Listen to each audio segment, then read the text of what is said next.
Hello pilots of the internet. In this video I'm going to teach you how to fold H-UFO, which is a UFO paper airplane designed by Hugh Whittaker, who is one of the grand prize winners for this year's paper airplane designer contest. Congratulations Hugh. As part of your grand prize you will get a custom trophy featuring your plane and your name on it. So awesome job. H-UFO is an absolutely awesome paper airplane, if you even count this as a paper airplane. Really, it's like an origami frisbee, and you throw it just like one, and it flies very well. I will warn you, this is an expert difficulty plane. There are some very difficult collapsing steps, as well as even having to flip sections of this inside out. So if you decide to fold this plane, be warned, it's going to be quite a challenge. Now, as always, I have designed a template for this plane, so if you support me on patreon.com/foldableflight, you can download and print it off so you can fold a paper airplane that looks like this rather than using a regular sheet of paper. And we include over 100 other templates now on Patreon for just $4 a month, so be sure to head over there and check that out.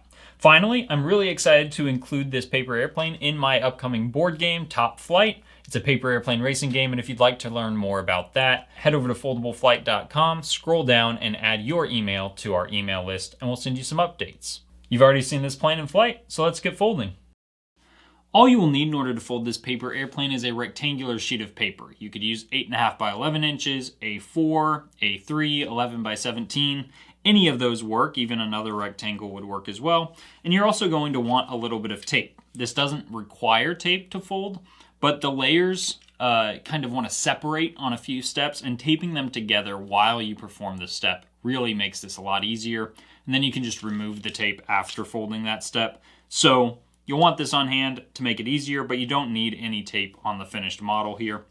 And the last thing I want to mention is that this is a file you can download and print off. You can see this is subdivided into 9 equal vertical sections, and folding that without reference lines is quite difficult. So you're either going to have to measure and mark and subdivide your paper into 9 equal sections, or you want to download the file that I have in the description of this video and just fold on the lines that we have here. And if you support me on Patreon, this gray area that you see represents the color area of your template, so you can align your template to the paper I'm folding in this video. And with all of that said, we are now ready to begin folding. And the first step would be flip it over and fold down, and this would be subdividing the paper into thirds. If you're not using any lines as references, you would want this top folded section to be exactly equal to the unfolded section. Because I'm using a reference here, I can just fold on that existing line. And then I'll unfold that. If you're not using any references, to make your other third, you would fold right to the crease you have, assuming your first crease was accurate, of course. But here again, I'm just using that line as my reference on this sheet of paper.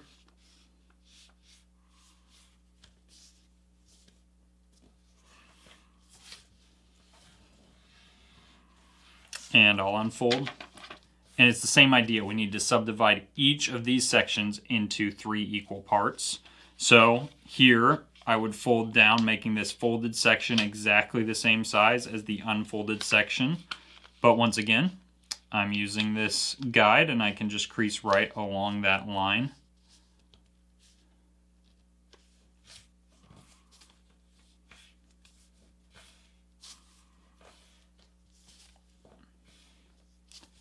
If you're not using any guides, you can kind of accordion fold and just keep going back and forth to make your sections. I'm going to just continue using the lines that I have here to get a more accurate subdivision of my paper.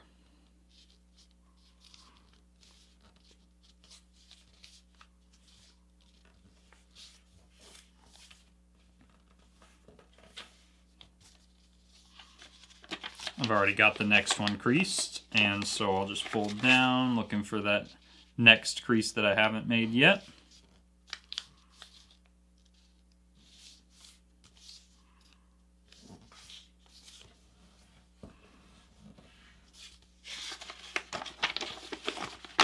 And again.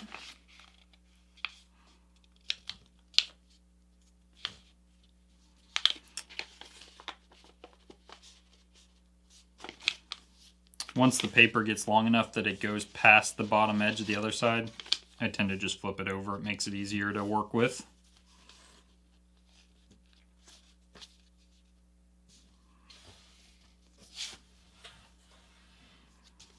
And you can see I've got that next crease already placed, so now I'm doing one more up.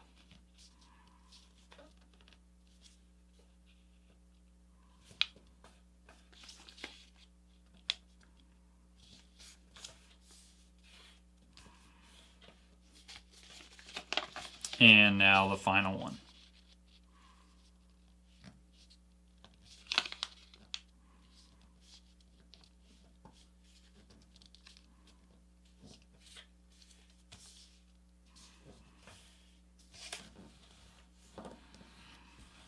Okay, so you can see we have now successfully subdivided our paper.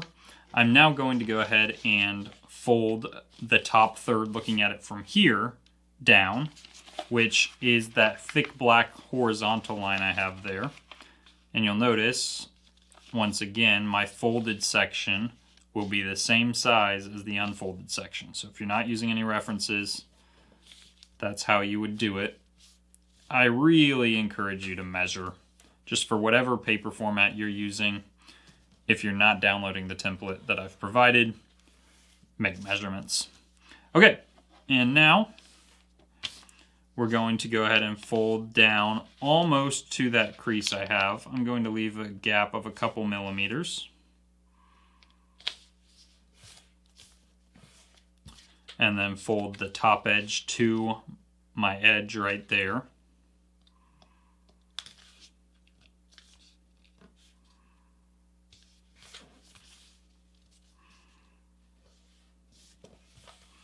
And then fold this band in half.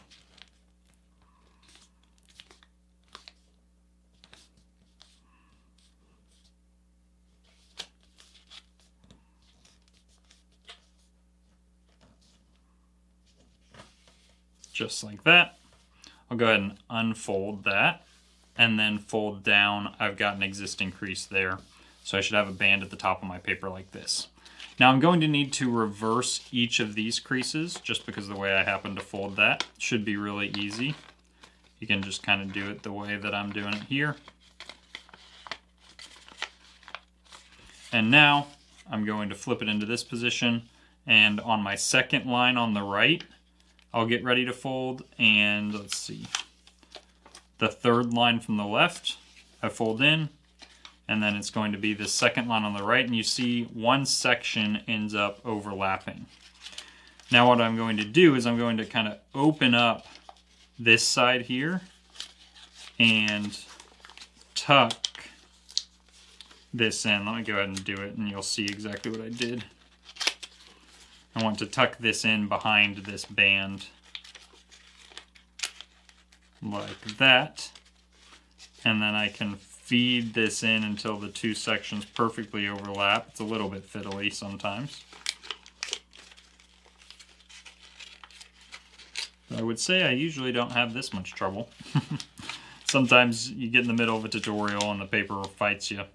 So there we go. Those are overlapped. So this crease, that edge right there, is right lined up with the crease I have on this. And this is where we want to just apply some tape just for a moment to help hold our layers in place. Makes it a whole lot easier because we're going to do a sequence of steps here in a bit where we really don't want the layers to move. So we want to hold everything in its shape. So I'm just taping right there. I'm going to tape right here. Once I feel like I've got this edge lined up with the crease, I've got a crease, a vertical crease right behind this edge. I want to line those up. Tape just like this.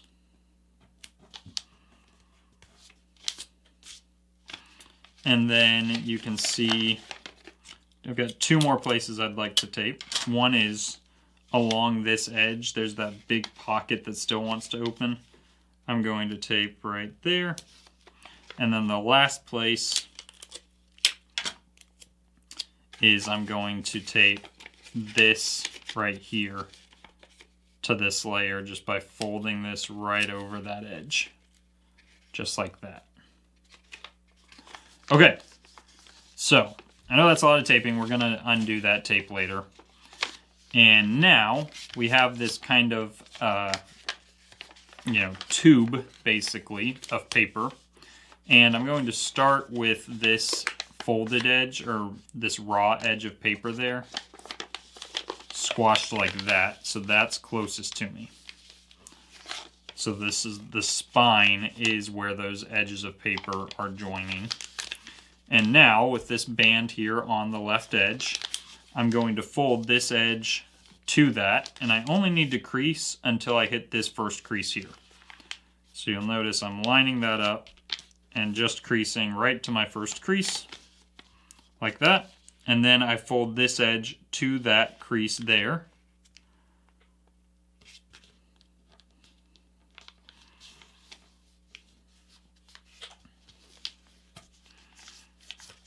Like that. Okay? Now we're going to go ahead and shift this forward like that. And see how I've advanced that, just kind of flattening the paper in a different way so that this raw edge has moved forward one spot. And I'm doing the exact same thing. Folding that edge to the edge of my band, creasing just to that first crease, using that as a reference now, and folding this edge to that crease, like so.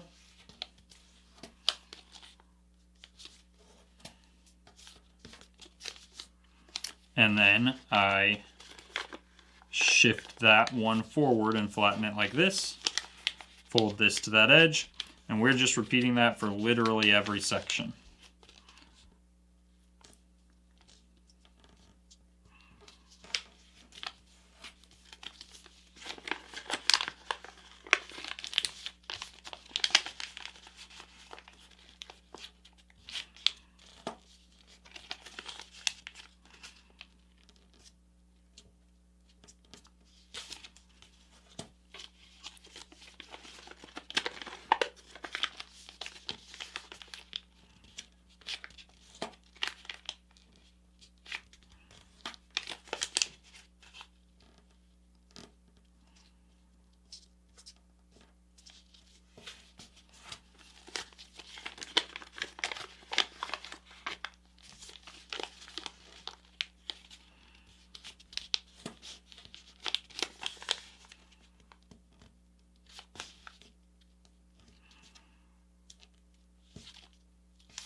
Okay, and I'm back to the beginning with this as the spine. So we've made a bunch of pre-creases that are going to help us in a step here in a moment. What I want to do now is, actually let me grab a pen.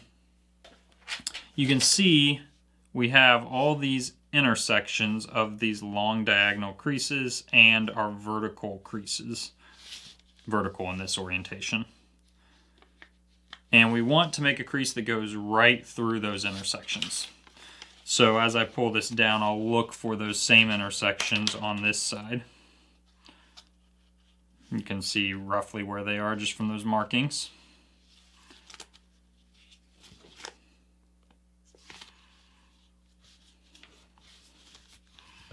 So that's one crease we want to make. Now I'm going to fold this to that crease, leaving just a tiny little gap here. And then fold this to my edge there. I'll unfold all that. And then I also want to make a crease that runs right through all of these intersections. that we have that are closer to this band and not on the vertical creases. And so again, when I pull that down, I'll look for that same set of intersections on this side.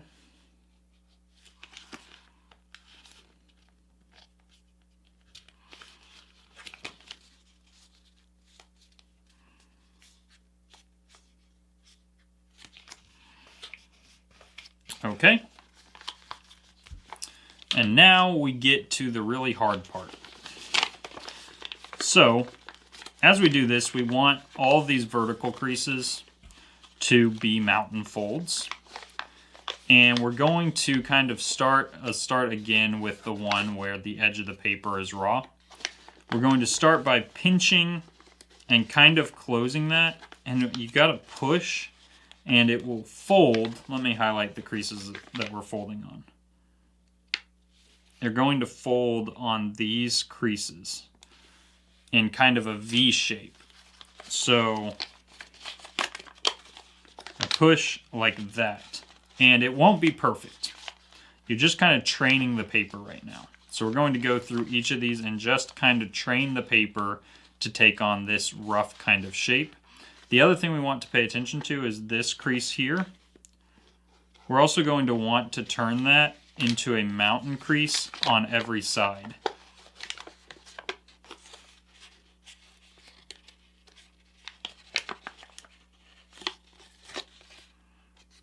That you can focus on a little bit more later, but that's going to be another thing we need to accomplish. So now I'm rotating it and pushing on that into a V, rotating to the next one, pushing that into a V. And at a certain point here, I'm going to be doing more than one of these at a time. And that's when we actually start the collapse. So you can see now I've got two going. The other thing is we want, well actually, let me go ahead and make sure we've got a crease there. We're going to want a crease right along this band that also is going to need to be a mountain. But see, as I do this, one crease, two at the same time.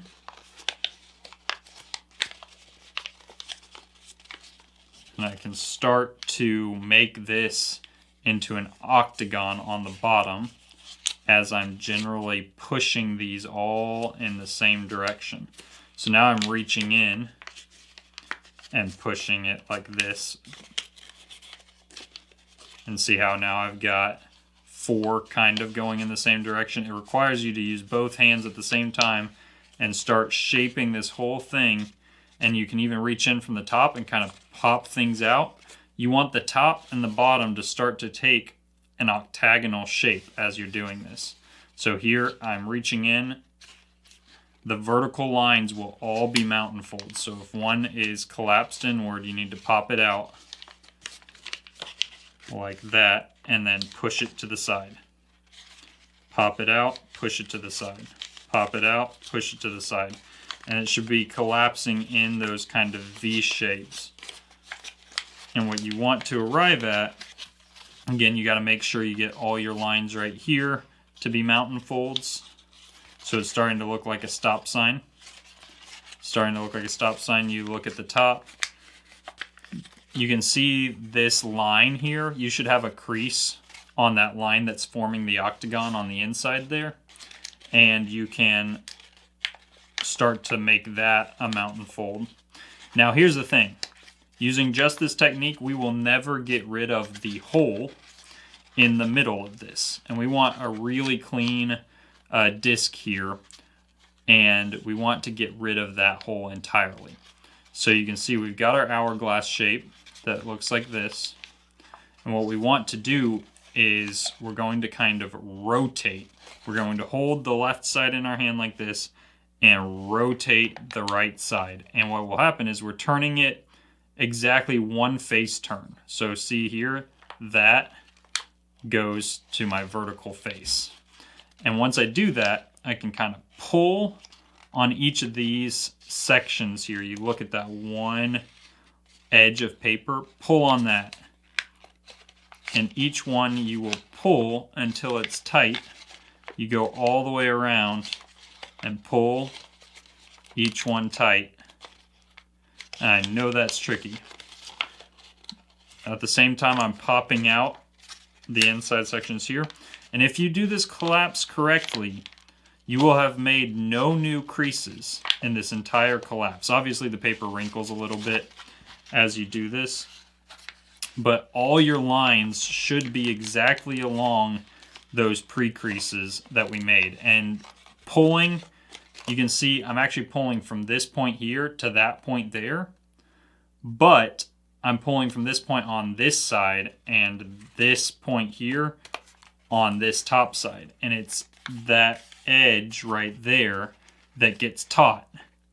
And doing that, that's how you end up getting your creases in the right place as you do this collapse. It's tricky, I know. Not an easy plane at all. And I'm apologizing to you now because, as hard as that was, and I know it's hard, we've still got another really hard step to follow it up with. So, we have this, and it's kind of like a bowl. We need it to be like a table. We've got to literally flip this whole section inside out. So I start by kind of pushing on these corners, and you've got to be gentle as you do this because you can really rip your paper here. You can kind of push on the layers inside too. It's going to get very messy before it gets clean again. But we're basically just trying to invert this whole section like one of those little rubber popper things on the table. And to do that, you just got to hold. Make sure you always hold right along where one of these lines intersects the edge, because that's where it's always most likely to tear. So when you feel a lot of tension on one of those points, pinch it and hold that section together. Otherwise, you're going to end up with tears. It can also help to work farther from the edge, pushing, and that creates a little more slack around the edge.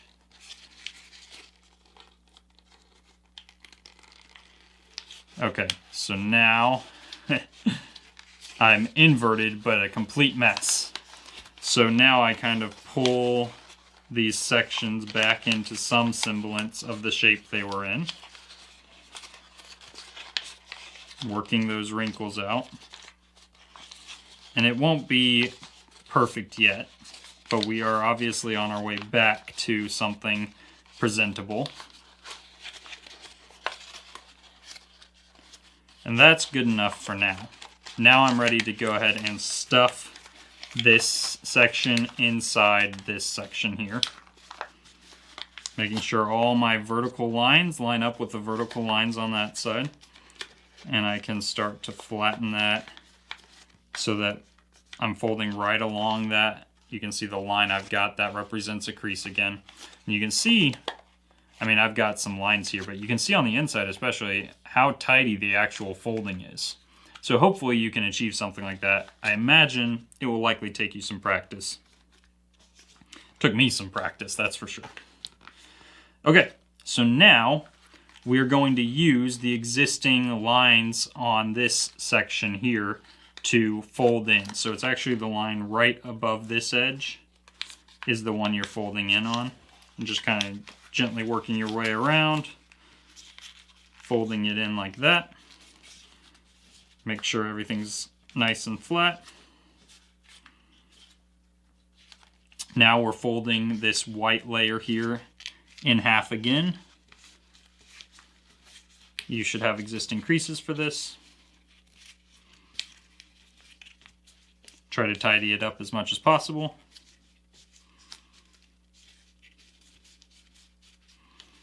And now we've got to fold this outer shell in half one time.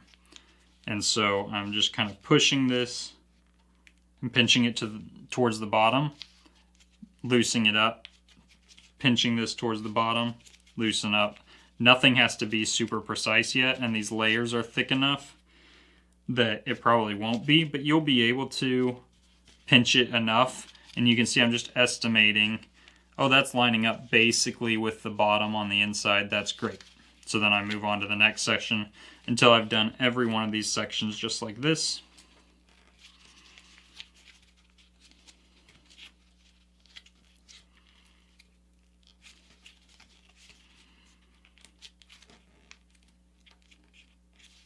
Okay, and now we're ready, since we've gone all the way around, to do all of them at once, and we'll tidy it up afterwards.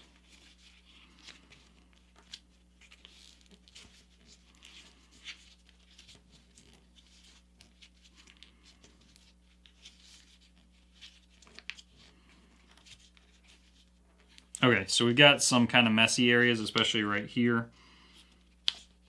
Let me fold in on both at the same time. So what you want is you want your rim to be a pretty constant width. So you'll see some areas that might have gotten too low. You can pull those back up just a little bit. And the other main thing is we want to make sure we're really keeping our octagonal shape. So you can kind of straighten these and fold in at the same time to a point. And you can see that creates a nice sharp corner there. Fold in just enough to kind of create that point again.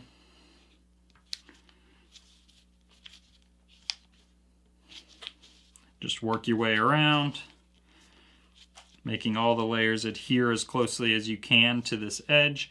And folding these corners is part of what helps with that, making your lines, these sides, very straight and the corners really sharp. That helps everything adhere really tightly and give you that thick rim that helps this to fly in a really stable manner. And there you go. With a lot of effort, I am sure, you have a finished UFO. So thank you so much for watching this video, and as always, good luck flying your plane. Thank you so much to all of our patrons for supporting this channel and making videos like this one possible. If you join the Foldable Fleet, you'll get to watch each of our monthly live streams, and you can become the pilot of your favorite paper airplane. Your name will appear beside it when I thank each of our patrons like this at the end of each of our videos. So head over to patreon.com/foldableflight and join the Foldable Fleet today.